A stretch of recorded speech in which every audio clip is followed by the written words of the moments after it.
Natuklasan sa isang bagong pag-aaral na mga kabataang gumagamit ng vape ay mas mataas ang risk of exposure sa toxic metals, particular na ang lead at uranium. Ginawa ang pag-aaral na ito sa pamamagitan ng pag-aanalisa sa ihi ng mga adolescent e-cigarette representative sample sa Estados Unidos.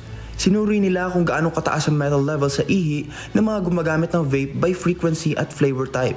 Lumalabas sa pag-aaral ng mga gumagamit ng vape intermittently o 6 na araw hanggang 19 na araw sa isang buwan ay may mas mataas ng 40% ang lead level sa ihi. Gayon din naman ang mga nag-vape ng mas madalas, umaabot ng 20 araw o higit pa ay mas mataas ng 30% ang lead sa ihi. Samantala, ang e-cigarette users naman na may gusto ang sweet flavors ay may mas mataas na uranium sa ihi. Nagbabala naman si Dr. Hongying Daisy Dai, ang senior author ng pag-aaral na ito, na ang talamak na exposure sa metal sa ito kahit sa mababang level ay may masamang dulot sa kalusugan, lalo na sa cardiovascular, renal, cognitive at psychiatric functions ng mga kabataan. Dagdag pa niya, dapat ay alam ng mga magulang kung gaano kadelikadong paggamit ng vape para sa mga kabataan at payuhan nilang tumigil ang mga anak sa paggamit nito.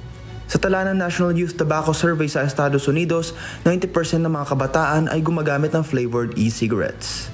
Charles Corpuz, humahataw sa balita ngayon.